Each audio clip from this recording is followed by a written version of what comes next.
Hello media students, मैं पीके गौतम स्वागत करता हूं आप सभी का टेक्निकल क्लासेस के ऑनलाइन प्लेटफॉर्म पे। आप लोग का थर्ड सेमेस्टर का एग्जाम हो गया है और मैं आशा करता हूं कि आप लोग का एग्जाम बहुत अच्छा गया होगा और अब आप लोग फोर्थ सेमेस्टर की तैयारी में लग गए होंगे। आज जो हम लोग डिस्कस करने वाले हैं वो डिस्कस करने वाले हैं सिविल फोर्थ सेमेस्टर के स्टूडेंट्स के लिए जो आपका पेपर है, जो आपको 5 पेपर पढ़ना है उन्हीं में से एक पेपर है जिसको हम लोग बोलते हैं ट्रांसपोर्टेशन इंजीनियरिंग। तो यहाँ पे हम लोग जो डिस्कस करने वाले हैं वो क्या करने वाले हैं, ट्रांसपोर्टेशन इंजीनियरिंग। तो ट्रांसपोर्टेशन इंजीनियरिंग के बारे में अगर हम बात करें कि ट्रांसपोर्टेशन इंजीनियरिंग होता क्या है, तो आप लोग सब लोग जानते हैं कि ट्रांसपोर्टेशन इंजीनियरिंग होता क्या है। क्योंकि जैसे मान लेते हैं कि आपको यहाँ से जाना है अपने घर, आप किसके थ्रू जाइएगा, तो सर हम लोग कोई भी गाड़ी के थ्रू जाएंगे। अब वो गाड़ी जिस भी ट्रैक पे चलेगा, चाहे अगर आप रेल से जा रहे हैं, ट्रेन से जा रहे हैं, तो ट्रेन जहां पे चले, आप अगर एरोप्लेन से जा रहे हैं तो एरोप्लेन कैसे चल रहा है, अगर आप कोई वाटर बॉडी से जा रहे हैं, कोई भी स्टीमर, कोई भी जहाज, इससे अगर जा रहे हैं तो वो कहाँ पे चलेगा। तो ये जो रास्ता है जिसके हो करके कोई भी व्हीकल चलता है वही आपको पढ़ना है कहाँ पे, ट्रांसपोर्टेशन इंजीनियरिंग में। तो यहाँ पे आप क्या देख रहे हो कि सर ट्रांसपोर्टेशन इंजीनियरिंग में 4 मोड पॉसिबल है। क्या क्या पॉसिबल है कि सर एक तो हम लोग हाईवे या रोडवे का सहारा ले सकते हैं। एक मोड हमारे पास क्या हो सकता था, हाईवे हो सकता था या रोडवे हो सकता था। दूसरा हमारे पास क्या हो सकता था, तो सर दूसरा हमारे पास हो सकता था रेलवे। दूसरा हमारे पास क्या हो सकता था, रेलवे। तीसरा हमारे पास हो सकता था एयरवे। और चौथा हो सकता था वाटरवे। तीसरा हो सकता था एयरवे और चौथा हो सकता था वाटरवे। बट अगर आपके सिलेबस का बात किया जाए तो आपके सिलेबस में सिर्फ इन दोनों के बारे में पढ़ना है। कौन कौन सा, तो सर हाईवे और रेलवे के बारे में। और इसको कंप्लीटली हम लोग बोल देते हैं क्या, तो इसको हम लोग बोल देते हैं लैंड ट्रांसपोर्टेशन। तो ये लैंड ट्रांसपोर्टेशन आपको पढ़ना है, लैंड ट्रांसपोर्टेशन आपको पढ़ना है। तो अगर आपके सिलेबस का बात किया जाए तो आपके सिलेबस में ना टोटल 5 यूनिट्स दिए गए हैं। 5 यूनिट्स में जो फर्स्ट 3 यूनिट्स हैं, 5 यूनिट्स में फर्स्ट 3 यूनिट जो हैं, फर्स्ट 3 यूनिट आपके किसका आ जाता है, तो वो आपके पास आ जाता है हाईवे का। फर्स्ट 3 यूनिट आपके पास आ जाता है हाईवे का। और लास्ट का 4 एंड 5 जो लास्ट का 2 यूनिट है वो आपके पास आ जाता है किसका, रेलवे का। तो आइए हम लोग एक एक कर करके सारा सिलेबस देख लेते हैं कि आखिर इस सिलेबस में हम लोग को पढ़ना क्या क्या है। अगर हम बात करें सिलेबस का, तो आपको सिलेबस में क्या दिया गया, तो जो सबसे पहला टॉपिक है उसमें क्या मेंशन किया गया है, उसमें मेंशन किया गया है overview of highway engineering. Highway engineering का ओवरव्यू क्या है, तो ओवरव्यू मतलब क्या कि सर वो कैसे हाईवे पढ़ना हमने स्टार्ट किया, उसके बाद हाईवे में कौन कौन से हमारे पास कमिटीज आए, कैसे हाईवे का गठन हुआ, हाईवे में होता क्या, उसका क्रॉस सेक्शन कैसा दिखता है। तो ये सारा कुछ हम लोग यहाँ पे पढ़ने वाले हैं। तो सबसे पहले क्या बोला गया, तो सबसे पहले ये बोला गया कि role of transportation in the development of nation. किसी भी नेशन के डेवलपमेंट में ट्रांसपोर्टेशन का क्या रोल होता है उसके बारे में जानना है। अब आपको भी पता है किस तरह का ट्रांसपोर्टेशन रहेगा। जैसे मान लेते हैं कि मैं कोई एक फैक्ट्री सेटअप किया हूँ, तो फैक्ट्री सेटअप किया हूँ तो फैक्ट्री सेटअप करने के लिए हमको रॉ मटेरियल बनाना होगा। अब रॉ मटेरियल मंगाएंगे कहाँ से, किसी दूसरी जगह से। तो जो रॉ मटेरियल आएगा वो किससे आएगा, किसी रास्ते से होकर के आएगा। तो अगर रास्ता बढ़िया होगा तो रॉ मटेरियल इजीली पहुंच जाएगा, सस्ता पहुंच जाएगा। उसी तरह से अब मैंने कोई प्रोडक्शन किया फैक्ट्री में, तो उसको हमको मार्केट में जाकर के सेल करना है। तो फैक्ट्री से मार्केट तक जाने के लिए हमको कोई एक रास्ता चाहिए। तो वो जो रास्ता रहेगा वही रास्ता के बारे में आपको पढ़ना है ट्रांसपोर्टेशन में। तो वही चीज यहाँ पे लिखा गया है कि role of transportation in the development of any nation. किसी भी नेशन के डेवलपमेंट में क्या रोल होता है ट्रांसपोर्टेशन का, तो ये हमने देख लिया। उसके बाद आपको पढ़ना है क्या, scope and importance of roads in India. जो भी हम लोग रोड का बात करते हैं तो उसका क्या स्कोप है, उसका क्या इंपॉर्टेंस है, ये चीज आपको यहाँ पे पढ़ना है। अगेन यहाँ पे जो 1.2 का बात करते हैं तो इसमें आपको पढ़ना है क्या कि डिफरेंट मोड्स ऑफ ट्रांसपोर्टेशन। तो अभी मैंने आपको बता देता कि जब हमारे पास ट्रांसपोर्टेशन का बात करते हैं तो हमारे पास 3 मोड होता है। 3 मोड कौन कौन सा, तो एक लैंड वे हो जाएगा, एक वाटर वे हो जाएगा, एक एयर वे हो जाएगा। इस लैंड वे को फर्दर हम लोग 2 पार्ट में बांट देते हैं। एक को हम लोग बोल देते हैं हाईवे और एक को हम लोग बोल देते हैं रेलवे। एक को हम लोग बोल देते हैं हाईवे या रोडवे और दूसरे को हम लोग बोल देते हैं रेलवे। तो ये अलग अलग मोड्स ऑफ ट्रांसपोर्टेशन है, सबका आपको मेरिट सबका डिमेरिट पढ़ना है। तो वही लिखा गया है कि different modes of transportation, their merits and their demerits of the roadway and railway. Roadway और रेलवे का क्या मेरिट्स है, क्या डिमेरिट्स है, ये चीज आपको पढ़ना है। नेक्स्ट बोला जा रहा है क्या, तो नेक्स्ट आपको पढ़ना है जनरल क्लासिफिकेशन ऑफ रोड, कि रोड का जनरल क्लासिफिकेशन क्या क्या होता है। तो हम लोग अलग अलग बेसिस पे रोड का क्लासिफिकेशन देखेंगे। उसी में हम लोग देखेंगे कि सर एक रोड हमारा जो रहता है उसको हम लोग बोल देते हैं एक्सप्रेस वे। एक को हम लोग क्या बोल देते हैं, तो सर एक को हम लोग बोल देते हैं एक्सप्रेस वे। एक्सप्रेस वे के बाद आपके पास आ जाता है नेशनल हाईवे। नेशनल हाईवे के बाद आ जाता है स्टेट हाईवे। स्टेट हाईवे के बाद आ जाता है major district road. Major district road के बाद आ जाता है other district road. Other district road के बाद आ जाता है विलेज रोड। तो ये अलग अलग रोड का क्लासिफिकेशन है। इन सारे रोड के क्लासिफिकेशन के बारे में हम लोग पढ़ेंगे कहाँ पे, सब जब हम लोग जनरल क्लासिफिकेशन ऑफ रोड्स पढ़ रहे होंगे तब। इसी में हम लोग आगे देखेंगे कि primary road, secondary road, tertiary road अलग क्लासिफिकेशन है। प्राइमरी रोड में हम लोग रख देते हैं एक्सप्रेसवे नेशनल हाईवे को, सेकेंडरी में रख देते हैं एसएचएमडीआर को, और टर्शियरी में रख देते हैं अदर डिस्ट्रिक्ट रोड और विलेज रोड को। उसी तरह से आप पढ़िएगा कि एक अर्बन रोड होता है, एक रूरल रोड होता है, एक मजिस्ट्रेट स्ट्रीट होता है, कलेक्टेरिएट स्ट्रीट होता है। तो अलग अलग तरह का रोड का क्लासिफिकेशन होता है, वो जब हम लोग सिलेबस पढ़ेंगे वहां पे इसको डिस्कस कर लेंगे। नेक्स्ट जो आपके पास टॉपिक आ रहा है, तो उसमें बोला जा रहा है क्या कि selection and factors affecting the road alignment. अब कौन कौन सा रोड, पहले तो हम लोग देखेंगे रोड अलाइनमेंट होता क्या है, और उसके बाद हम लोग देखेंगे कौन कौन सा फैक्टर जो है वो आपके रोड अलाइनमेंट को अफेक्ट करता है। जैसे सपोज कीजिए कि आपका घर ये था और दूसरा के घर ये था। अब इन दोनों के बीच में जाने का ना 10 रास्ता हो सकता है। हो सकता है कि एक रास्ता ये हो सकता है कि एक रास्ता ये हो सकता है कि ये रास्ता ये हो। इसी तरह से वेरियस रास्ता पॉसिबल है। अब इन सारे रास्ता में से आप कौन से रास्ता को सेलेक्ट करोगे, अब इसको किस क्राइटेरिया पे कौन सा फैक्टर रहेगा, ये सारे फैक्टर्स के बारे में हम लोग यहाँ पे पढ़ेंगे कि सर कुछ फैक्टर्स ऐसे होते हैं, जैसे मान लेते हैं कि यहाँ पे सर पहले से कोई एक नदी बह रहा होता और सर यहाँ पे पहले से पुल बना हुआ रहता। तो ये पुल आपको क्या कहेगा कि भाई आप अगर नया इधर से जाओगे तो आपको नया पुल बनाना पड़ेगा। तो ये आपको क्या कह रहा है कि भाई तुम मेरे से होकर के जाओ। तो कुछ फैक्टर्स ऐसा बोलते हैं जो आपको अट्रैक्ट करेंगे कि उन्हीं से होकर के जाइए। अब दूसरा कंडीशन क्या हो सकता है कि सर यहाँ पे बना हुआ था कोई भी एक मंदिर था या कोई भी एक धर्म स्थान था, मंदिर मस्जिद कुछ बोल लीजिए। अब क्या है कि आप मंदिर को तो तोड़ नहीं सकते हो। तो उस केस में क्या करना पड़ेगा कि सर इससे आप हट करके जाइएगा। तो कुछ फैक्टर्स ऐसे होते हैं जो आपको अपने से दूर करते हैं। तो इन्हीं सारे फैक्टर्स के बारे में हम लोग पढ़ेंगे कि कौन कौन सा फैक्टर है जो अफेक्ट करता है किसी भी रोडवे को, किसी भी हाईवे को डिजाइन करने में, उसके अलाइनमेंट को फाइनलाइज करने में। तो वही लिखा गया क्या कि selection and factors affecting the road alignment. तो इतना अगर हम लोग पढ़ लेंगे तो हमारा जो यूनिट नंबर 1 है, यूनिट नंबर 1 क्या हो जाएगा, कंप्लीट हो जाएगा। अब यूनिट नंबर 1 के बाद हम लोग आते हैं यूनिट नंबर 2 में कि सर हमारा यूनिट नंबर 2 क्या है।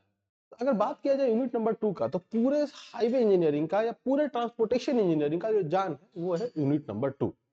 आप कोई भी कॉम्पिटिटिव एग्जाम में बैठ जाओ, कोई भी वनडे एग्जाम में बैठ जाओ, आपको क्या देखने को मिलेगा, तो सर इस टॉपिक से एक क्वेश्चन तो कम से कम देखने को मिलेगा, मिनिमम एक क्वेश्चन तो देखने को मिलेगा ही मिलेगा।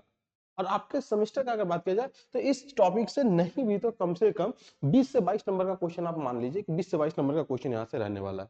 न्यूमेरिकल्स भी यहाँ से पूछे जाएंगे, थ्योरेटिकल भी पूछे जाएंगे। मतलब एक कॉन्सेप्चुअल इंफॉर्मेशन जो है वो आपको मिलेगा यूनिट नंबर 2 से। अब यूनिट नंबर 2 का नाम क्या है, तो यूनिट नंबर 2 का नाम है geometric design of highway. Highway का ज्योमेट्रिक डिजाइन। अब हाईवे का ज्योमेट्रिक डिजाइन से मतलब क्या है कि आपको ना एक हाईवे के सामने खड़ा करवा दिया गया है और उसको ना हम लोग पोर्शन को कट किए। अब कट करने से आपको जो जो चीज दिखाई देगा वो सब चीज के बारे में पढ़ना ही क्या कहलाता है, ज्योमेट्रिकल डिजाइन ऑफ हाईवे। जैसे एक हाईवे था, उसको कट किए तो आपको दिखाई देगा कि हाईवे का पेवमेंट क्या है, शोल्डर क्या होता है। उसके बाद हमने क्या देख लिया कि सर मीडियन क्या होगा, डिवाइडर क्या होगा, कैम्बर क्या होगा, सुपर एलिवेशन क्या होगा, कर्व क्या होगा। ये सारा चीज आपको पढ़ना है कहाँ पे, ज्योमेट्रिकल डिजाइन ऑफ हाईवे में। तो एक एक करके देखते हैं कि कौन कौन सा चीज हमको पढ़ना है। तो सबसे पहले आपको पढ़ना है कि कैम्बर के बारे में, कि कैम्बर क्या होता है, इसका डिफिनीशन क्या होता है, पर्पस क्या होता है, टाइप्स क्या होता है, ये सारा चीज आपको पढ़ना है। तो अगर कैम्बर के बारे में आपको मैं बताऊं तो कैम्बर क्या होता है, तो सर कैम्बर एक स्लोप होता है। कैम्बर क्या होता है कि ट्रांसवर्स डायरेक्शन में प्रोवाइड किया गया स्लोप होता है, जिसका पर्पस क्या होता है कि सर जो भी रेन वाटर आए उस रेन वाटर को वो क्या कर दे, रेन वाटर को फ्लो कर करके बाहर निकाल दे, ताकि पानी अंदर इनफिल्ट्रेट ना कर सके और रोड जो मेरा है वो डैमेज से बचा रहे। तो आपको कैम्बर का डिफिनेशन हो गया कि cambers are the transverse slope which are provided to drain out the water. तो इसी तरह से हमको पढ़ना है कि सर कैम्बर का डिफिनेशन क्या है, पर्पस क्या है, कैम्बर्स का टाइप्स क्या है। तो यहाँ पे आप क्या देख रहे हो कि सर यहाँ पे मेरे पास स्ट्रेट कैम्बर प्रोवाइड किया गया है। हो सकता था कि मैं इसको ऐसे करता और ऐसा एक कैम्बर बना देता जिसको हम लोग पैराबोलिक कैम्बर बोल देते हैं, या हो सकता है कि पहले स्ट्रेट रखते फिर पैराबोलिक रखते फिर स्ट्रेट रखते। तो इसको स्ट्रेट कैम्बर बोल देते हैं, इसको पैराबोलिक कैम्बर बोल देते हैं, इसको मिक्स कैम्बर बोल देते हैं। अब तीनों में कौन सा कंडीशन में कौन सुटेबल रहेगा, ये सारा कुछ हम लोग पढ़ेंगे जब सब्जेक्ट पढ़ रहे होंगे तब। तो ये आपके पास क्या हो गया, कैम्बर हो गया, उसका क्या रिकमेंडेशन है। अब रिकमेंडेशन जब भी यहाँ पे बात किया जाएगा तो जो कोड यहाँ पे है उसका नाम होता है IRC। नाम क्या होता है, IRC। आईआरसी मतलब क्या होता है, तो आईआरसी मतलब हो जाता है इंडियन रोड कांग्रेस। क्या हो जाता है, आईआरसी मतलब क्या हो जाता है, इंडियन रोड कांग्रेस। अब इंडियन रोड कांग्रेस ही जो है वही बनाता है सारा गाइडलाइंस, उसी गाइडलाइंस को सारे इंजीनियर्स को फॉलो करना पड़ता है, उसी के अकॉर्डिंग हम लोग को हाईवे का डिजाइन करना पड़ता है। तो वही लिखा गया है कि कैम्बर के लिए क्या रिकमेंडेशन है आईआरसी का, ये आपके पास आ जाता है 2.1 में। अब जैसे आप कैम्बर पढ़ लोगे तो जो दूसरा चीज आपको पढ़ना है वो पढ़ना है कर्व्स के बारे में, कि कर्व्स क्या होता है। तो आपने देखा होगा कि सर जब भी हम लोग किसी रोड से गुजरते हैं तो सर रोड के किनारे में ना ऐसे अल्टरनेट कलर का ऐसा एक पत्थर जैसा बना हुआ रहता है। तो ये जो चीज है जो दोनों साइड रोड के बना हुआ रहता है, इसी को हम लोग बोल देते हैं क्या, तो इसी चीज को हम लोग बोल देते हैं कर्व। अब एक कर्व भी अलग अलग टाइप का होता है, semi barrier type, barrier type. तो ये अलग अलग 4-5 तरह का कर्व होता है। जब हम लोग सिलेबस पढ़ेंगे वहां पे इस चीज को डिस्कस करेंगे। तो ये लिखा गया क्या कि कर्व क्या होता है। कर्व के बाद आपको पढ़ना है रोड मार्जिन। रोड मार्जिन मतलब क्या, कि रोड मार्जिन में आपको ये पढ़ना है कि सर पेवमेंट विड्थ कितना होगा, सर शोल्डर का विड्थ कितना होगा, राइट ऑफ वे कितना होगा, बिल्डिंग लाइन कितना होगा, कंट्रोल लाइन कितना होगा। तो ये अलग अलग रोड को ना हम लोग बांटते हैं कि सर सबसे पहले गाड़ी जहां पे चलेगा जो बिटवीन का लेयर है उसको बोलते हैं पेवमेंट विड्थ। उसके बाद सर हम लोग थोड़ा सा शोल्डर छोड़ देते हैं ताकि अगर कोई गाड़ी बिगड़ जाए तो उसको वहां पे खड़ा कर दिया जाए। उसके बाद हम लोग सर और थोड़ा सा दे देते हैं right of way. Right of वे मतलब क्या होता है कि अगर रोड मेरा इन केस फ्यूचर में एक्सटेंड किया तो उसके लिए कुछ विड्थ होना चाहिए। उसी तरह से हमारे पास रहता है बिल्डिंग लाइन। बिल्डिंग लाइन क्या होता है कि वैसा एरिया जिसमें हमारे पास बिल्डिंग का एक्टिविटी प्रोहिबिटेड किया जाता है, उसको हम लोग क्या बोल देते हैं, बिल्डिंग लाइन। उसी तरह से होता है कंट्रोल लाइन। कंट्रोल लाइन क्या होता है कि उसमें आप बिल्डिंग बना तो सकते हैं बस उसका हाइट लिमिटेड रहता है। तो इस तरह से हम लोग देखेंगे कि सबका विड्थ कितना होता है, कितना आपका पेमेंट विड्थ होगा, कितना राइट ऑफ वे होगा, कितना आपके पास कंट्रोल लाइन का विड्थ होगा, कितना आपके पास बिल्डिंग लाइन का विड्थ होगा। तो ये सारा कुछ हम लोग पढ़ेंगे जब रोड मार्जिन पढ़ रहे होंगे तब। उसके बाद आपके पास बोला जाता है क्या कि रोड का हम लोग फॉर्मेशन कैसे करते हैं। रोड का फॉर्मेशन मतलब फॉर्मेशन विड्थ कितना होता है। उसके बाद राइट ऑफ वे क्या होता है, तो यही चीज जो मैंने बताया कि right of way pavement plus shoulder right of वे हो गया। उसी तरह से फॉर्मेशन विड्थ क्या होगा, बिल्डिंग लाइन क्या होगा, कंट्रोल लाइन क्या होगा। ये सारा कुछ हम लोग पढ़ेंगे जब यूनिट नंबर 2.2 पढ़ रहे होंगे तब। उसके बाद अगर हम बात करें 2.3 का, तो इसमें आपको पढ़ना है क्या, तो इसमें आपको पढ़ना है डिजाइन स्पीड। अब डिजाइन स्पीड क्या होता है, तो हम लोग पढ़ेंगे कि दो तरह का स्पीड होता है। एक को हम लोग बोल देते हैं रूलिंग स्पीड, एक को हम लोग बोल देते हैं डिजाइन स्पीड। मतलब क्या कि जैसे सोचिए कि आपको भी पता है कि लोगों का ऐसा मेंटेलिटी रहता है कि अगर आप गाड़ी पे मतलब रोड पे अगर साइन बोर्ड लगा दिए 40 का कि गति सीमा 40 है, तो कोई ना कोई ऐसा होगा कि जो 60 का स्पीड से चलाएगा ही गाड़ी। तो उसी के लिए हम लोग क्या करते हैं कि डिजाइन करते हैं कुछ ज्यादा फैक्टर ऑफ सेफ्टी लेकर के। वो जब सब्जेक्ट पढ़ेंगे तो वहां पे हम लोग इस चीज को डिस्कस कर लेंगे। तो वही लिखा गया है कि डिजाइन स्पीड कितना होता है, कौन कौन सा फैक्टर है जो आपके डिजाइन स्पीड को अफेक्ट करेगा, किसके अकॉर्डिंग, आईआरसी के अकॉर्डिंग। ये सारा कुछ हम लोग पढ़ेंगे जब यूनिट नंबर 2.3 पढ़ रहे होंगे तब। मैक्सिमम स्पीड कितना होगा, मिनिमम स्पीड कितना होगा, रूलिंग मिनिमम कितना होगा, ये सारा स्पीड हम लोग यहाँ पे डिस्कस करने वाले हैं। नेक्स्ट जो आपका टॉपिक आता है 2.4, इसमें आपको पढ़ना है ग्रेडियंट्स के बारे में। ग्रेडियंट्स मतलब क्या होता है, स्लोप। अब स्लोप में हम लोग पढ़ेंगे ना कि ग्रेडियंट अलग अलग टाइप का होगा, कि लिमिटिंग ग्रेडियंट क्या होगा, रूलिंग ग्रेडियंट क्या होगा, मिनिमम ग्रेडियंट क्या होगा, एक्सेप्शनल ग्रेडियंट क्या होगा। ये अलग अलग तरह का ग्रेड होता है। अलग अलग रोड के कंडीशन में अलग अलग तरह का स्लोप प्रोवाइड किया जाता है। तो वो स्लोप कितना रहने वाला है ये चीज हम लोग पढ़ेंगे जब ग्रेडियंट पढ़ेंगे तब। तो 2.4 में हम लोग ग्रेडियंट पढ़ेंगे कि ग्रेडियंट का डिफिनेशन क्या होता है, जो टाइप्स मैंने भी 4 तरह का बताया, 5 तरह का बताया, वो सारे टाइप्स के बारे में, और आईआरसी का रिकमेंडेशन कि आईआरसी क्या कहता है ग्रेडियंट को लेकर के। ये चीज हम लोग पढ़ेंगे जब 2.4 पढ़ रहे होंगे तब। अब 2.4 के बाद जो आता है वो आ जाता है 2.5। 2.5 में हमको क्या पढ़ना है, तो उसमें हमको पढ़ना है साइट डिस्टेंस। और यहाँ से एक न्यूमेरिकल आपके एग्जाम में कंफर्म रहेगा, आइदर वो स्टॉपिंग साइड डिस्टेंस से पूछे या ओवरटेकिंग साइड डिस्टेंस से पूछे। तो वही लिखा गया है क्या कि साइट डिस्टेंस। साइट डिस्टेंस क्या होता है कि मतलब आपको रोड पे कितना दूर दिखाई दे रहा है। अगर गाड़ी रुकने के लिए दिखाई दे रहा है उसको साइट डिस्टेंस बोल देंगे कि स्टॉपिंग साइड डिस्टेंस है। अगर गाड़ी को ओवरटेक करने के लिए हमको जितना दूरी दिखाई दे रहा है उसको बोल देते हैं ओवरटेकिंग साइड डिस्टेंस। हमारा हेडलाइट के कारण जितना डिस्टेंस दिखाई दे रहा है उसको हम लोग बोल देते हैं हेडलाइट साइड डिस्टेंस। तो आप देखिएगा कि अलग अलग तरह का साइड डिस्टेंस रहेगा। एक इंटरसेक्शन साइड डिस्टेंस आ जाता है, तो ये एक इंटरमीडिएट साइड डिस्टेंस आ जाता है। तो ये अलग अलग 5 तरह का साइड डिस्टेंस जो है वो सारे साइड डिस्टेंस के बारे में हम लोग पढ़ेंगे। और आईआरसी का क्या रिकमेंडेशन है साइड डिस्टेंस को लेकर के, ये सारा रिकमेंडेशन भी हम लोग कहाँ पे देखेंगे, तो जब हम लोग पढ़ रहे होंगे साइड डिस्टेंस के बारे में। तो वही लिखा गया है कि साइड डिस्टेंस का डिफिनीशन क्या होगा, अब उसके बाद उसका टाइप्स कितना होगा, आईआरसी का क्या रिकमेंडेशन है साइड्स के लेकर के, साइड डिस्टेंस को लेकर के। और उसके बाद यहाँ पे देख लीजिए इसमें स्पेशली मेंशन कर दिया गया है कि इससे रिलेटेड आपको न्यूमेरिकल्स पूछा जाएगा, और पूछा ही जाएगा एग्जाम में। मतलब 6 नंबर का श्योर शॉर्ट क्वेश्चन आता है इससे, चाहे वो आपका स्टॉपिंग साइड डिस्टेंस से न्यूमेरिकल पूछ ले या ओवरटेकिंग साइड डिस्टेंस से न्यूमेरिकल पूछ ले, एक न्यूमेरिकल इससे फिक्स रहता है। नेक्स्ट हम लोग बात करते हैं साइड डिस्टेंस के बाद, वो आ जाता है कर्व। अब कर्व ना आपको दोनों सब्जेक्ट में पढ़ना है, आपको हाईवे में भी पढ़ना है, आपको सर्वेइंग इंजीनियरिंग में भी पढ़ना है। तो हम लोग कर्व को दोनों जगह पढ़ेंगे, बहुत डिटेल में पढ़ेंगे। कर्व क्या होता है, कर्व का टाइप क्या होता है, वर्टिकल कर्व क्या होता है, हॉरिजॉन्टल कर्व क्या होता है, ट्रांजिशन कर्व क्या होता है, सिंपल सर्कुलर कर्व क्या होता है, कंपाउंड कर्व क्या होता है, रिवर्स कर्व क्या होता है, अलग अलग टाइप के कर्व के बारे में पढ़ेंगे। और उसके साथ साथ हम लोग ये भी देखेंगे कि सर कर्व का हम लोग कैसे डिजाइनिंग करते हैं, शिफ्ट क्या होता है, एंगल ऑफ डिफ्लेक्शन क्या होता है, ये सारा चीज हम लोग सीखेंगे जब कर्व पढ़ रहे होंगे तब। तो वही लिखा गया है इसमें क्या कि सर कर्व में आपको क्या पढ़ना है कि कर्व का नेसेसिटी क्या है। नेसेसिटी मतलब क्या, कर्व क्यों प्रोवाइड कर रहे हैं। तो जैसे सपोज कीजिए कि एक रोड हमारे पास ऐसा था, अब यही रोड ना यहाँ पे ऐसे मुड़ गया, तो अब आप यहाँ पे क्या करोगे कि सर रोड को हम लोग थोड़ा सा ऐसे बेंड कर देते हैं। तो ये जो आप प्रोवाइड कर रहे हो यही चीज तो आपका क्या कहलाता है, कर्व कहलाता है। सॉरी, तो यही चीज आपका क्या कहलाता है, कर्व कहलाता है। तो एक रोड ऐसा था, उसके बाद हम लोग बेंडिंग प्रोवाइड किए, तो यही चीज हमारा क्या कहलाएगा, कर्व कहलाएगा। तो क्या होगा सिंपल सर्कुलर कर्व, क्या होगा ट्रांजिशन कर्व, क्या होगा वर्टिकल कर्व, क्या होगा समिट कर्व, क्या होगा वैली कर्व, ये सारे कर्व के बारे में हम लोग पढ़ेंगे कब, जब कर्व हम लोग पढ़ रहे होंगे तब। तो कर्व का नेसेसिटी, कर्व का टाइप हमने देख लिया। उसके बाद हमने देखा क्या कि मेनली हमको दो टाइप का कर्व पढ़ना है, horizontal curve and vertical curve. उसके साथ साथ हम लोग ट्रांजिशन कर्व के बारे में भी यहाँ पे डिस्कस कर लेंगे। नेक्स्ट आपके पास आता है क्या, तो वो आ जाता है एक्स्ट्रा बाइंडिंग ऑफ रोड। अब एक्स्ट्रा बाइंडिंग ऑफ रोड में हम लोग पढ़ेंगे कि सर एक्स्ट्रा बाइंडिंग जो प्रोवाइड करते हैं ना, वो दो नेचर के कारण प्रोवाइड करते हैं, एक साइकोलॉजिकल के कारण और एक मैकेनिकल बाइंडिंग होता है। अब साइकोलॉजिकल बाइंडिंग क्या होता है कि जनरली ड्राइवर का टेंडेंसी रहता है कि वो गाड़ी को ना बिल्कुल इनर लेन की तरफ चलाए। अब गाड़ी मान लेते हैं कि बिल्कुल इनर लेन की तरफ चला रहा था, जैसे ही कोई कर्व पे आएगा तो क्या आप देखिएगा कि सर मान लेते हैं कि ये अगर हमारे पास कोई गाड़ी रहता, ये हमारे पास क्या रहता, कोई गाड़ी रहता। अब क्या है सर, ये रोड के साइड साइड से चल रहा था, जैसे ही कर्व आएगा ना तो अगला चक्का तो मुड़ जाएगा, लेकिन ये वाला जो चक्का है ना वो रोड से बाहर आ जाएगा।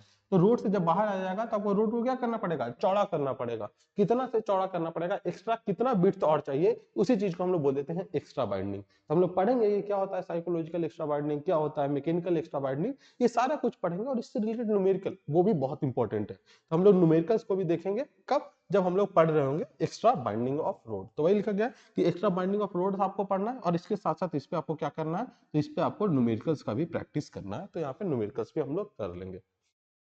नेक्स्ट जो आपके पास आएगा वो आ जाएगा सुपर एलिवेशन। अब सुपर एलिवेशन क्या होता है कि आपने पढ़ रखा है कि सर कि कोई भी रोड, जब कोई भी व्हीकल जो है जो सर्कुलर पाथ पे मूव करता है तो उसको आउटवर्ड डायरेक्शन में एक सेंट्रीफ्यूगल फोर्स लगता है, जिसका वैल्यू कितना होता है, mv²/r।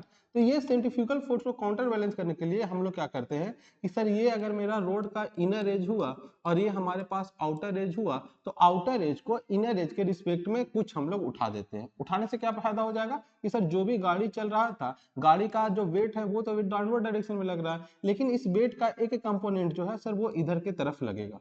अब ये जो वेट का कंपोनेंट लगता है जिसको हम लोग mg sin थीटा बोल देते हैं, mg sin थीटा क्या करेगा, तो सर काउंटर बैलेंस करेगा किसको, ये जो सेंटर के अवे डायरेक्शन में जो फोर्स लग रहा था mv²/r को, इसी चीज को। तो जितना हाइट से हम लोग उठाते हैं यही हाइट आपका क्या कहलाता है, सुपर एलिवेशन कहलाता है।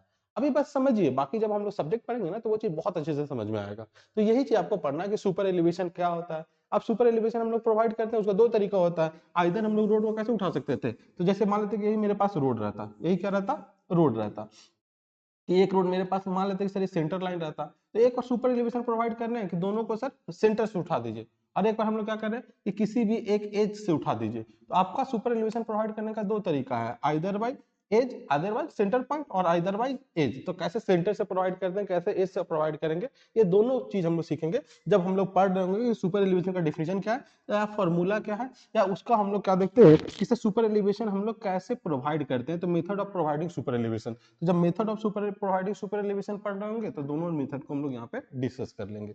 नेक्स्ट जो आपके पास आता है वो आता है क्या, standard cross section of national highway, कि नेशनल हाईवे का क्रॉस सेक्शन कैसा होता है, क्या होता है फॉर्मेशन विड्थ, क्या होता है आपके पास शोल्डर, शोल्डर का कितना विड्थ होता है, क्या होता है राइट ऑफ वे, क्या होता है पेवमेंट विड्थ, उसका क्रॉस सेक्शन कैसे आपका हाईवे जब आप डिजाइन कीजिएगा तो कैसा एक हाईवे दिखाई देगा, ये सारा कुछ आपको पढ़ना है किसमें, जब हम लोग स्टैंडर्ड क्रॉस सेक्शन का बात करेंगे उसमें। तो यहाँ पे आपका यूनिट नंबर 2 कंप्लीट हो जाता है। अब आपने क्या देख लिया कि सर रोड का हमने हिस्ट्री देख लिया, रोड का हमने देख लिया कि सर कौन कौन सा पोर्शन होता है। अब जब पोर्शंस देख लिए, उसका हिस्ट्री हमने देख लिया, तो अब हम लोग देखेंगे ना कि रोड कैसे बनता है। तो अगला जो चैप्टर आएगा उसमें आपको यही पढ़ना है, फॉर्मेशन ऑफ हम लोग क्या पढ़ेंगे, कंस्ट्रक्शन ऑफ पेवमेंट पढ़ेंगे, कि रोड पेवमेंट का कैसे कंस्ट्रक्शन हम लोग करते हैं। तो रोड पेवमेंट जो होता है ना वो दो तरह का होता है। एक तो होता है कौन सा, तो एक होता है रिजिड पेवमेंट और दूसरा होता है फ्लेक्सिबल पेवमेंट। एक होता है रिजिड पेवमेंट और दूसरा होता है फ्लेक्सिबल पेवमेंट। तो सर जब हम लोग रिजिड पेवमेंट का बात करते हैं तो रिजिड पेवमेंट मतलब क्या, कि वैसा रोड जो किससे बना हो, कंक्रीट से बना हुआ हो। वैसा रोड जो किससे बना हुआ हो, कंक्रीट से बना हुआ हो। और फ्लेक्सिबल पेवमेंट हम लोग इसको बोल देंगे कि वैसा रोड जो किससे बना हुआ हो, बिटवीन से बना हुआ हो, अलकतरा से बना हुआ हो, पिच से बना हुआ हो। तो हम लोग दूसरा क्या देख लेंगे कि बिटवीन से बना हुआ रोड। तो इन दोनों रोड्स के बारे में पढ़ना है, फ्लेक्सिबल रोड के बारे में, रिजिड पेवमेंट के बारे में।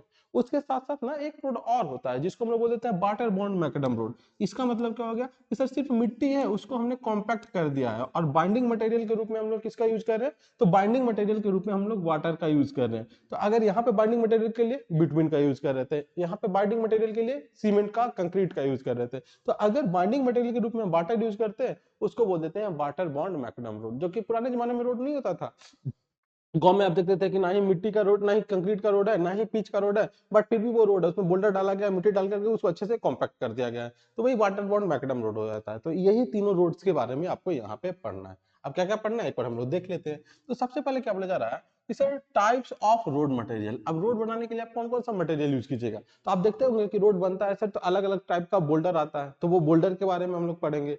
अलग अलग तरह का बिटवीन आएगा तो बिटवीन के बारे में हम लोग पढ़ेंगे। उन पे कौन कौन सा हम लोग टेस्ट परफॉर्म करते हैं वो सारे टेस्ट के बारे में पढ़ेंगे। तो वही लिखा गया यहाँ पे कि types of road material and their test. अब इसमें आपके पास टेस्ट ऑन एग्रीगेट आ जाएगा। अब एग्रीगेट में आप उसका फ्लैटनेस टेस्ट कीजिएगा, इलोंगेशन इंडेक्स टेस्ट कीजिएगा, एंगुलरिटी नंबर टेस्ट कीजिएगा। उसी तरह से आप बिटवीन पे टेस्ट कीजिएगा। बिटवीन में हम लोग पेनिट्रेशन टेस्ट करते हैं, ductility test, flash and fire point test, softening point test, अलग अलग टेस्ट हम लोग दोनों मटेरियल पे करते हैं। तो इनके बारे में पढ़ना है आपका कब, 3.1 में। नेक्स्ट आपके पास आ जाता है 3.2। अब 3.2 में हम लोग पढ़ेंगे पेवमेंट का डेफिनेशन, कि पेवमेंट होता क्या है। तो पेवमेंट में हम लोग पढ़ेंगे सबके बारे में कि पेवमेंट होता क्या है सर, जिस पे हमारा गाड़ी चलेगा वो हमारा पेवमेंट कहलाएगा। उसके बाद आपको पढ़ना है कि पेवमेंट का टाइप्स क्या होता है। तो पेवमेंट का टाइप्स मैंने आपको बता दिया, या तो रिजिड होगा या तो फ्लेक्सिबल होगा। इसके बाद हम लोग क्या देखेंगे कि सर उसका structural components of pavement and their function. उसमें स्ट्रक्चरल कंपोनेंट कौन कौन से हैं, मतलब यहाँ पे आपको ये देखना है कि सर हमारे पास फॉर्मेशन लेयर जो है, या टॉप लेयर जो है, टॉप लेयर कौन रहेगा, बेस लेयर कौन रहेगा, सब बेस लेयर क्या रहेगा, सब ग्रेड लेयर कौन सा रहेगा। तो ये अलग अलग जो लेयर्स होते हैं उन सारे लेयर्स के बारे में आपको पढ़ना है। कहाँ पे, तो जब आप पढ़िएगा कि कौन कौन से स्ट्रक्चरल कंपोनेंट्स होते हैं वहां पे। नेक्स्ट आपके पास आ जाता है क्या, तो अब एक एक कर करके तीनों रोड आपसे बनवाया जाएगा। तो सबसे पहले बनवाया जाएगा कौन सा, तो कंस्ट्रक्शन ऑफ डब्ल्यूबीएम रोड। अब डब्ल्यूबीएम रोड का क्या मेरिट होगा, क्या डिमेरिट होगा, ये चीज आपको पढ़ना है। तो सिंपल आपको पता है कि सर डब्ल्यूबीएम रोड का मेरिट क्या हो सकता है, कि सर इजी टू कंस्ट्रक्शन रहेगा, मतलब उसका इकोनॉमिकल रहेगा। इकोनॉमिकल मतलब कोई भी आपका कंक्रीट, कोई भी आपका बिटवीन का जरूरत नहीं पड़ रहा, तो इकोनॉमिकल हो गया। अब डिमेरिट क्या हो गया, तो सर चूंकि मिट्टी से बना हुआ है तो अगर गर्मी का दिन रहेगा तो मिट्टी ऊपर से उड़ने लग जाएगा। तो गर्मी के दिन में मिट्टी उड़ने लग जाता है और बारिश के दिन में सर बहुत वहां पे मतलब कीचड़ बन जाता है, तो वो मडी टाइप का हो जाता है, तो ये डिमेरिट्स हो गया। तो ऐसे बहुत सारे मेरिट्स और बहुत सारे डिमेरिट्स हम लोग पढ़ेंगे जब हम लोग पढ़ रहे होंगे डब्ल्यूबीएम रोड के बारे में। नेक्स्ट आपके पास आ जाएगा कौन सा, तो कंस्ट्रक्शन ऑफ फ्लेक्सिबल पेवमेंट या बिटुमिनस रोड। तो बिटुमिनस रोड को हम लोग कैसे बनाते हैं उसके बारे में यहाँ पे आपको पढ़ना है कि अलग अलग टाइप के बिटुमिन क्या होते हैं और उसका क्या क्या प्रॉपर्टीज होता है। ये सारा चीज हम लोग पढ़ेंगे जब बिटुमिनस रोड का कंस्ट्रक्शन पढ़ेंगे तब। इसके बाद जो आपके पास आ जाता है वो आ जाता है सीमेंट कंक्रीट रोड। कि सीमेंट कंक्रीट रोड बनाने का अलग अलग मेथड हो जाता है, को हम लोग बोल देते हैं अल्टरनेट मेथड, एक को बोल देते हैं कंटिन्यूअस मेथड। मतलब क्या, कि जैसे मान लेते हैं कि सर यही हमको यहाँ से यहाँ तक का रोड बनाना रहता, तो ये रोड बनाने का ना दो तरीका हो सकता है। एक साइड हम लोग क्या करते हैं कि एक बार में ना एक ही लेयर बनाते हैं, तो ऐसे करते करते हम लोग क्या करते हैं कि एक साइड का पूरा लेयर बनाते। तो ये जो लेयर बन रहा है वो कैसा बन रहा है, कंटिन्यूअस में बन रहा है, तो इसको बोल देते हैं कंटिन्यूअस मेथड। और अल्टरनेट मेथड क्या होता है कि सर एक इधर का हमने सेक्शन बनाया, अगली बार इस लेयर का एक सेक्शन बनाया, फिर इस सेक्शन को बनाया, फिर अगली बार इस सेक्शन को बनाया। तो ये हमारा क्या कहलाता है, अल्टरनेट कहलाता है। तो हम लोग पढ़ेंगे दोनों मेथड के बारे में कि क्या होता है हमारे पास कंटिन्यूअस मेथड और क्या होता है हमारे पास अल्टरनेट मेथड। तो वही लिखा गया है alternate and continuous wave method आपको पढ़ना है। अगेन आपके पास क्या बोला जा रहा है कि कंस्ट्रक्शनल जॉइंट। कंस्ट्रक्शनल जॉइंट हम लोग पढ़ेंगे कि सर जैसे आप रोड जब देखते होंगे तो रोड पे देखते होंगे क्या कि सर ये पोर्शन है, इसके बीच में जॉइंट है, फिर यहाँ पे जॉइंट है, फिर यहाँ पे जॉइंट है। उसी तरह से सर यहाँ पे भी जॉइंट है। तो एक आपके पास लॉन्गिट्यूडनल जॉइंट हो जाता है, एक आपके पास ट्रांसवर्स डायरेक्शन में जॉइंट हो जाता है। उसके बाद आप देखते हैं कंस्ट्रक्शन जॉइंट क्या होता है, उसके बाद देखते हैं हम लोग क्या कॉन्ट्रैक्शन जॉइंट क्या होता है। तो contraction joint, construction joint, expansion joint, longitudinal joint, traverse joint. तो अलग अलग टाइप के जॉइंट्स के बारे में हम लोग पढ़ेंगे। उनके बीच में फिलर मटेरियल क्या होगा, सीलर मटेरियल कौन सा होगा। तो ये सारे मटेरियल्स के बारे में आपको यहाँ पे पढ़ना है। तो वही लिखा गया है क्या कि कंस्ट्रक्शन जॉइंट्स क्या होते हैं, फिलर एंड सीलर मटेरियल्स क्या होते हैं, और क्या मेरिट और क्या डिमेरिट होता है कंक्रीट रोड का। ये सारा कुछ आपको पढ़ना है किसमें, 3.5 में।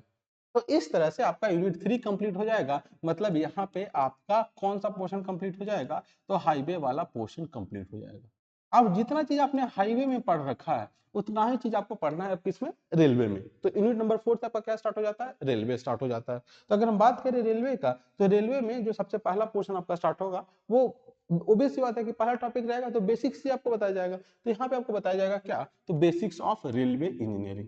तो अब जो चीज हमने पढ़ा था किसमें, हाईवे में, वही सेम चीज रिपीट होगा किसमें, रेलवे में। तो इसमें सबसे पहला पॉइंट क्या बोला जा रहा है कि sir classification of Indian railway, कि इंडियन रेलवे का क्या क्या क्लासिफिकेशन होता है।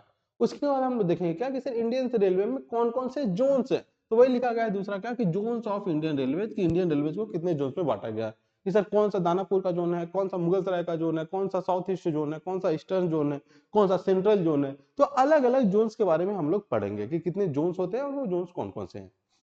नेक्स्ट आपको पढ़ना है क्या, कि परमानेंट वे। परमानेंट वे मतलब क्या, कि किस रास्ते से होकर के गाड़ी, आपका जो रेल है वो चलने वाला है, रेलवे ट्रैक कहाँ पे आप बिछाने वाले हो, उसके बारे में हम लोग पढ़ेंगे। उसके बाद पढ़ेंगे कि आइडियल रिक्वायरमेंट क्या होता है आपका परमानेंट वे का। उसके बाद हम लोग पढ़ेंगे कौन कौन सा कंपोनेंट्स होता है, कितने तरह का रेल गेज होता है। तो रेल गेज में पढ़ेंगे कि मीट्रिक गेज क्या होता है, नैरो गेज क्या होता है, उसी तरह से हम लोग ब्रॉड गेज क्या होता है, अलग अलग टाइप के हम लोग गेजेस के बारे में यहाँ पे हम लोग पढ़ने वाले हैं। उसके बाद हम लोग पढ़ेंगे क्या, कि सर वही रेल गेज का टाइप्स का क्या होगा, कौन कौन सा जो फैक्टर होगा वो आपको गेज लेंथ को अफेक्ट करता है। जैसे आपने देखा ना कि जू में एकदम पतला सा रेलवे ट्रैक बना रहता है, जो हम लोग जहाँ पे चलते हैं उधर पे थोड़ा सा चौड़ा रहता है। अगर हम लोग शिमला मनाली की तरफ जाते हैं तो वहाँ पे रेल गेज जो रहता है वो थोड़ा सा पतला रहता है। तो कौन सा रेल गेज क्या कहलाएगा और कहाँ पे कौन सा रेल गेज हम लोग यूज करेंगे, कौन कौन सा फैक्टर है जो इसको अफेक्ट करेगा, ये सारा कुछ हम लोग देखेंगे 4.2 में। नेक्स्ट हमारे पास आ जाता है 4.3। इसमें हमको पढ़ना है कि रेल्स, रेल्स मतलब पटरी जो है वो पटरी क्या होगा। उसके बाद उसका हम लोग रेल ज्वाइंट कैसे हम लोग करते हैं, कि रेल का ज्वाइंट का रिक्वायरमेंट आखिर क्या है, कितने टाइप का होगा, वो चीज हम लोग पढ़ेंगे। नेक्स्ट आपके पास 4.4 में पढ़ना है क्रीप के बारे में। क्रीप मतलब क्या होता है कि सर कोई भी मटेरियल में अपने वेट के कारण क्या हो जाता है, डिफॉर्मेशन हो जाता है। तो सर जो रेल है, जो पटरी है, पटरी भी अपने वेट के कारण क्या हो जाएगा, कुछ परमानेंटली डिफॉर्म कर जाएगा। तो ये कितना से डिफॉर्मेशन हुआ है अपने वेट के कारण, यही चीज क्या कहलाता है, क्रीप कहलाता है। तो अब क्रीप कैसे हम लोग निकालते हैं किसी भी रेलवे का, उसका क्या काउ जाएगा, कैसे उसको प्रिवेंट करेंगे, कैसे उसको रोकेंगे, ये सारा कुछ आपको डिस्कस करना है 4.4 में। नेक्स्ट इसके बाद आ जाता है 4.5। 4.5 में क्या जाता है, स्लीपर्स। स्लीपर्स मतलब क्या, कि सर अगर दो रेलवे ट्रैक है तो दो रेलवे ट्रैक के बीच में हम लोग क्या करते हैं, स्लीपर्स प्रोवाइड कर देते हैं। जनरली आपने देखा होगा कंक्रीट का बना हुआ रहता है, बट पहले ये कंक्रीट का बना हुआ नहीं आता था। अब तो कंक्रीट प्रीस्टेज का बना हुआ आता है। पहले ये टिम्बर का बना हुआ आता था, आयरन का बना हुआ आता था, कास्ट आयरन का। उसके बाद वो स्टील का बना हुआ आया या सीमेंट का बना हुआ आया। तो अलग अलग टाइप के स्लीपर आए। अब किसका क्या एडवांटेज होगा, किसका क्या डिसएडवांटेज होगा, कि सर एक रेल में स्लीपर का कितना नंबर होगा, मतलब स्लीपर डेंसिटी कितना रहने वाला है, कैसे कैलकुलेट करेंगे कि 1 किलोमीटर लेंथ में हमारे पास कितना स्लीपर्स आ जाएगा। ये सारा कुछ हम लोग सीखेंगे कहाँ पे, तो ये हम लोग सीखेंगे स्लीपर्स में। तो वही लिखा गया है कि स्लीपर्स का क्या फंक्शन होता है, क्या रिक्वायरमेंट होता है, अलग अलग टाइप्स का हो जाता है। या फिर हम लोग देखेंगे क्या, कि स्लीपर डेंसिटी हम लोग कैसे निकालते हैं। स्लीपर डेंसिटी मतलब नंबर ऑफ स्लीपर पर लेंथ। तो कैसे हम लोग स्लीपर डेंसिटी निकालेंगे, ये सारा कुछ हम लोग पढ़ने वाले हैं यूनिट नंबर 4.5 में। नेक्स्ट आपके पास आ जाता है 4.6, जिसमें हम लोग बात करेंगे रेल फिक्सर्स के बारे में। रेल फिक्सर्स और फास्टनिंग का अगर हम लोग बात किया जाए तो वैसे चीज हो जाता है, जैसे देखिए ये मान लेते कि एक रेल हमारे पास था, एक रेल था मतलब एक पटरी था, और दूसरा आपके पास यहाँ से पटरी स्टार्ट हुआ। अब इनको ज्वाइन करने के लिए ना हम लोग फिश प्लेट का यूज करते हैं, यहाँ पे जोड़ने के लिए ना स्पाइक्स का यूज करते हैं, कांटे का यूज करते हैं। तो ये फिश प्लेट क्या होगा, स्पाइक्स क्या होगा, इन सब चीज के बारे में, फास्टनिंग और फिक्सर्स के बारे में हम लोग पढ़ेंगे जो 4.6 रहेगा उसमें। तो वही लिखा गया है क्या, कि 4.6 में आपको रेल फिक्सर्स के बारे में पढ़ना है, उसमें फास्टनिंग, फिक्सर्स और फास्टनिंग के बारे में पढ़ना है। उसमें आपको पढ़ना है फिश प्लेट्स के बारे में, स्पाइक्स के बारे में, बोल्ट्स के बारे में, कीज के बारे में, बेयरिंग प्लेट्स के बारे में। तो ये सारा कुछ आपको पढ़ना है 4.6 में। तो जैसे ही हम लोग 4 यूनिट कंप्लीट कर लेंगे तो हमको रेलवे इंजीनियरिंग का बेसिक आइडिया मिल जाता है। इसके बाद सबसे आखिरी टॉपिक में हम लोग प्रोसीड कर जाएंगे, और सबसे आखिरी टॉपिक हमारे पास क्या रहेगा, तो जैसे हमने ज्योमेट्रिक डिजाइन ऑफ हाईवे देखा था, उसी तरह से ज्योमेट्रिक डिजाइन ऑफ आपको रेलवे भी देखने को मिलेगा। तो वही यहाँ पे लिखा गया है क्या, कि सर ट्रैक ज्योमेट्री, कि ट्रैक का कैसे ज्योमेट्री होता है, कैसे उसको हम लोग कंस्ट्रक्ट करते हैं, कैसे उसको मेंटेनेंस करते हैं, ये चीज आपको पढ़ना है यूनिट नंबर 5 में। अगर देखिए रेलवे अपने आप में एक सब्जेक्ट है, बट आपको सिर्फ 2 यूनिट करके दे दिया गया है। मतलब आपको सिर्फ बेसिक्स आइडिया लेने हैं, ज्यादा डेप्थ में नहीं जाना है, ठीक है। बट हम लोग कोशिश करेंगे कि कम से कम आप लोग को इतना बता दिया जाए ताकि कोई भी कॉम्पिटेटिव एग्जाम में आपका कोई क्वेश्चन ना छूटे। तो यहाँ से हम लोग अब देखते हैं क्या कि सर कौन कौन सा अलाइनमेंट होता है, कौन कौन सा जो फैक्टर होता है वो गवर्न करेगा रेल अलाइनमेंट को। जैसे हमने देखा था कि रोड को कौन कौन सा फैक्टर, एक ब्रिज था तो ब्रिज से होकर के रोड जा रहा था, एक मंदिर था तो मंदिर से दूर हट करके रोड जा रहा था। तो कौन कौन सा फैक्टर जैसे रेलवे को, कौन कौन सा फैक्टर जैसे हाईवे को अफेक्ट कर रहा था, उसी तरह से हम लोग देखेंगे कौन कौन सा जो फैक्टर है वो रेलवे अलाइनमेंट को अफेक्ट करता है। उसके बाद जो आपको पढ़ना है वो पढ़ना है ट्रैक का क्रॉस सेक्शन कैसा होगा, क्या स्टैंडर्ड क्रॉस सेक्शन क्या होता है, स्टार पैटर्न क्या होता है, टी पैटर्न क्या होता है। तो अलग अलग तरह के बारे में यहाँ पे पढ़ना है। तो वही लिखा क्या कि ट्रैक का क्रॉस सेक्शन क्या होगा, standard cross section single lane के लिए, डबल लाइन के लिए क्या होगा, कैसे हम लोग कटिंग करते हैं, ये सारा कुछ आपको पढ़ना है 5.2 में। उसी के साथ आपको पढ़ना है यहाँ पे कि एम्बैंकमेंट कैसे हम लोग प्रोवाइड करते हैं, इंपॉर्टेंट टर्म्स जैसे परमानेंट लैंड क्या हो गया, फॉर्मेशन बिट क्या हो गया, साइड ड्रेन्स क्या हो गया, जैसे आप लोग हाईवे में पढ़ रहे थे ना वो सारा कुछ आपको रेलवे में भी यहाँ पे देखना है। उसके बाद आपको बोला जा रहा है क्या, आपको पढ़ना है रेलवे ट्रैक ज्योमेट्री के बारे में कि कितना ग्रेडियंट। तो जैसे हमने ग्रेडियंट पढ़ा था कहाँ पे, हाईवे में, यहाँ पे भी ग्रेडियंट पढ़ेंगे। हाईवे में हमने पढ़ा था कर्व, यहाँ पे भी हम लोग कर्व पढ़ेंगे। वहां पे हम लोग देखा था कि कौन कौन सा फैक्टर कर्व को अफेक्ट करता है, तो यहाँ पे भी देखेंगे कर्व को कौन कौन सा फैक्टर अफेक्ट करता है। वहां पे भी हम लोग देखे थे कि ग्रेड ऑफ मतलब ग्रेड कंपनसेशन, यहाँ पे भी हम लोग देखेंगे ग्रेड कंपनसेशन। वहां पे हमने देखा था सुपर एलिवेशन, यहाँ पे भी सुपर एलिवेशन देखेंगे। यहाँ पे भी देखेंगे लिमिट्स ऑफ सुपर एलिवेशन क्या होता है, यहाँ पे हम लोग देखेंगे कैंट क्या होता है, तो ये कैंट डिफिशियंसी क्या होता है, या फिर निगेटिव कैंट क्या होता है, कोनिंग ऑफ व्हील क्या होता है, टिल्टिंग ऑफ रेल क्या होता है। तो जो चीज हम मतलब हम लोग हाईवे पढ़े थे वो सारा ज्योमेट्रिक डिजाइन आपको रेलवे में भी पढ़ना है। तो ये सारा चीज हम लोग पढ़ेंगे जब हम लोग यूनिट नंबर 5.3 पढ़ रहे होंगे तब। और इस तरह से आपका सिलेबस जो है वो सिलेबस क्या होगा, कंप्लीट होगा। तो यहाँ पे अगर हम लोग बात करें बुक के लिए, तो आपको बुक कौन सा प्रेफर करना है, तो पहले आपको क्या करना है, मतलब इसमें आपके पास और यूनिट 5 में थोड़ा सा 2 टॉपिक और रह जाता है, 5.4, 5.5, 5.6। तो उसमें हमको क्या पढ़ना है कि ब्रांचिंग ऑफ टैक्स, मतलब कोई भी रेलवे टैक्स बनाते हैं तो रेलवे टैक्स को ब्रांचिंग हम लोग कैसे करते हैं। उसके बाद आपको एक पढ़ लेना है स्टेशन यार्ड के बारे में, एक पढ़ लेना है आपके पास स्टेशन के बारे में कि स्टेशन का क्या पर्पस होता है, क्या रिक्वायरमेंट होता है रेलवे स्टेशन का, क्या इंपॉर्टेंट टर्म्स होते हैं, क्या आपके पास इंफॉर्मेशन होता है, टाइप्स ऑफ रेलवे स्टेशन होता है, कौन कौन सा फैक्टर इफेक्ट करता है। उसी तरह से स्टेशन यार्ड में हम लोग बात करें तो कैसे क्लासिफिकेशन होता है स्टैंडर्ड से का, मतलब कोई पैसेंजर के लिए होता है, कोई सामान के लिए होता है, कोई इंजन के लिए होता है, मतलब कोई लोकोमोटिव के लिए होता है, कोई मार्शलिंग यार्ड होता है। तो अलग अलग तरह का यार्ड होता है, उसके बारे में आपको पढ़ना है। उसके बाद फंक्शन और उसका ड्रॉबैक आपको लिखना है। तो ये सारा चीज हम लोग पढ़ेंगे तो यूनिट नंबर 5 पढ़ रहे होंगे तब। अब इन सब के बाद जो हम लोग को डिस्कस करना है वो डिस्कस करना है क्या कि कौन कौन सा सर हम लोग को बुक यूज करना है। तो अगर हम लोग बात करें बुक का, तो आपको ये बुक दिखाई दे रहा होगा, ये कौन सा है, हाईवे इंजीनियरिंग का। राइटर कौन है, तो खन्ना एंड जस्टू। खन्ना एंड जस्टू का आपको हाईवे इंजीनियरिंग का बुक ले लेना है। तो पहले हम लोग 3 यूनिट पढ़ लेंगे, उसके बाद जब हम लोग रेलवे पे पहुंचेंगे तो रेलवे के लिए आपको बुक बता दिया जाएगा। तो ये चीज आपको पता होना चाहिए कि आपके सिलेबस में आखिर हाईवे इंजीनियरिंग में क्या क्या चीज पढ़ना है। अगेन वही सेम चीज जैसे जो भी थर्ड सेमेस्टर में पढ़ेंगे उनको आइडिया होगा कि हम लोग एक कॉपी लेंगे। अब इस कॉपी में हम लोग के पास जो कॉपी होना चाहिए वो स्पाइरल वाला कॉपी होना चाहिए। उसके साथ साथ हम लोग क्या करेंगे कि एक फॉर्मूला नोटबुक बनाएंगे। अब फॉर्मूला नोटबुक क्या करेगा कि सर फॉर्मूला नोटबुक हमारे पास ऐसा होना चाहिए जिसमें हर एक सेमेस्टर का हर एक सब्जेक्ट का फॉर्मूला होना चाहिए। क्योंकि जैसे ही आप इंजीनियरिंग कंप्लीट करोगे ना तो अल्टीमेटली ये फॉर्मूला नोटबुक है जिसको हम लोग हैंड रिटन नोट भी बोलते हैं, वही आपके काम में रहने वाला है। अब उसके साथ साथ आपको क्या करना है कि sir previous year question bank हमको खरीद लेना है। प्रीवियस ईयर क्वेश्चन के साथ साथ और हमको क्या कर लेना है सर, तो प्रीवियस ईयर क्वेश्चन के साथ हमारे पास जो होना चाहिए वो एमसीक्यू ऑब्जेक्टिव का बुक होना चाहिए। अब एमसीक्यू बुक के लिए आप गुप्ता एंड गुप्ता या आर एस खुरमी को प्रीफर कर सकते हैं, क्योंकि अब आपके पास ना ज्यादा टाइम बचा नहीं है, ठीक है, कि आप इंतजार कर सकोगे सर हम लोग 4th सेमेस्टर का एग्जाम देंगे, क्योंकि समय बीतते हुए पार नहीं लगेगा। आप 4th सेमेस्टर में पहुंचे आपको टाइम पे पता भी नहीं लगेगा कि आप 5th में पहुंच जाओगे, 6th पास करके डिप्लोमा पास कर लोगे। तो अभी से ही आपको तैयारी स्टार्ट कर देना है।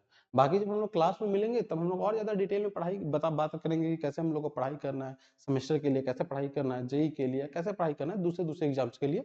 तो वो सब हम लोग क्लास में डिस्कस कर लेंगे। तो आज के लिए हम लोग इतना ही रखते हैं, मिलते हैं आपसे अगले क्लास में जहाँ पे हम लोग स्टार्ट करेंगे यूनिट नंबर 1। तब तक के लिए धन्यवाद। जहाँ भी रहिए खुश रहिए और पढ़ाई करते रहिए। धन्यवाद।